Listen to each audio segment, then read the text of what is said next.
everyone, and here we have my 1st Napoleonic Battalion, my French Infantry, the 34th Regiment. This is the 2nd Battalion, hence no eagle, and to go with them I need to do the 3rd Battalion. This is all for my Albuera project in Spain. Again, these are all 18mm AB miniatures, beautiful miniatures, and these were lovely to paint and a relief to get done, to be honest, because it takes me a while to do Napoleonics, but once they're all done and on display, there's nothing better than a full regiment, or battalion in this case. This took me quite a long time to paint, and actually started last year, near the start of last year, so it's took me longer than it should have done, but they're done now. So I did go back and redo the coat colours. I did a darker blue because the blue I used I just wasn't overly happy with, but I've moved to using Andrea paints and it's the best decision I've made. These are, for those who don't know, these are lovely paints and they are non-shiny, which are fantastic. They're good for doing material. I have the blue and the green, so the green will be used in my chasseurs, which are just here. I'm getting focus. So this is a work in progress. Get it again. Green comes out lovely. But this is the infantry anyway. So yeah, my 1st battalion.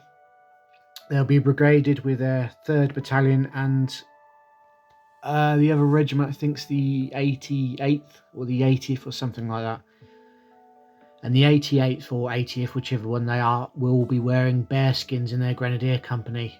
Although they were stopped, the practice was stopped, some regiments kept hold of theirs, and gives a bit of variation in their regiments, so something different to paint. I would put them all in a line, but I can't fit it in, so I've put them in column of attack. But I think they look more menacing this way. This is what the redcoats would have seen coming at them in Spain, so I do love these figures. I know the French probably fought more in their greatcoats, and I was going to go down that route. It would have been easier to paint as well, but I do like getting as accurate as I can. I thought for this, I'm just going to go for them in all their glory, essentially. Still have different trouser colours to show wear and tear, but I think they would have kept hold of their coats a lot better. We've got the 2 flank companies, the Grenadiers and the Voltigeurs. Again, these just beautiful sculpts, full of character. AB really have done a great job with these.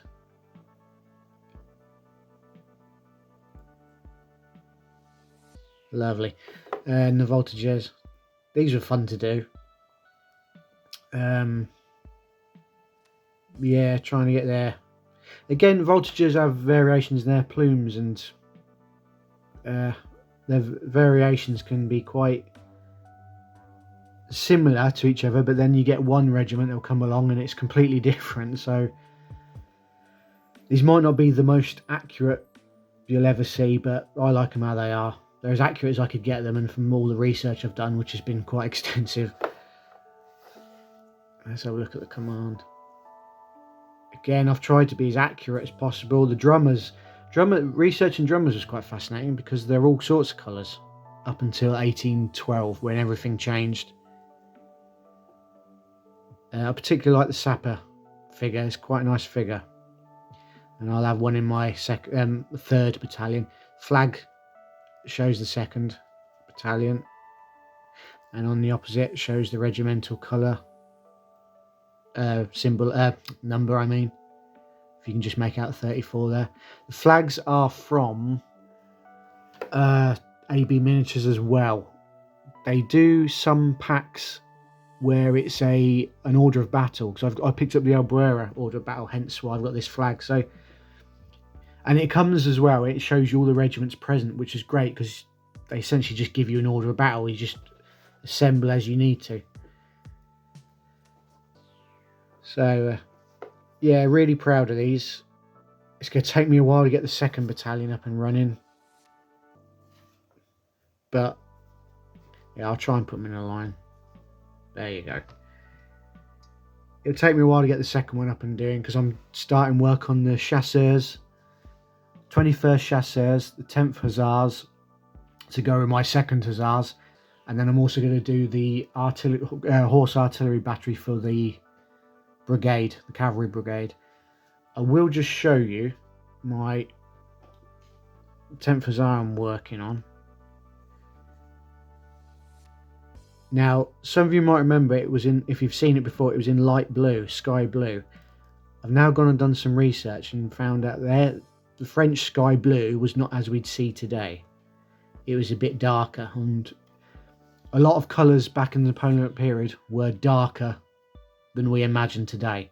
This is why I changed the infantry coat colours to a darker. I used Macragge blue, but the more I looked, the more I got unhappy with them, and it leaves a little bit of a shiny finish, although you could gloss them, I suppose. But straight from the bottle of Andrea, it leaves a perfect matte finish.